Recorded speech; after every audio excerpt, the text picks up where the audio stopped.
Hello divas, welcome to my channel. My name is Glam and this is your favorite skincare and beauty channel. So today divas, I'll be showing you how to make a fantastic lemon plus orange lightening and skin glowing oil.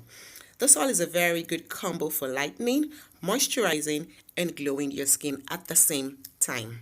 Now, lemon and orange peel or zest contains citric acid, which is very good as it helps to cleanse your skin, brightens your skin, lightens your skin, removes dead skin cells, and stimulates new skin growth.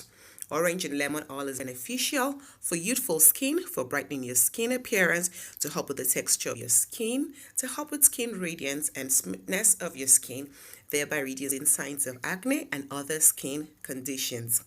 Now, for this video today, guys, I'll be using 2 lemons, 2 oranges. You need a blender, you need a grater or a peeler.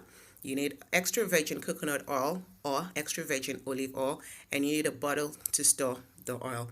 So without further ado, guys, let's get right into the video. But hey, if you've not subscribed to my channel, please do so right away by clicking on the subscribe button below. And also please do turn up your notification bell so that you will be notified whenever I upload a new video, so that you do not miss out on any teachings I'll be dishing out every week. So let's go right into the workstation, guys, and get right into today's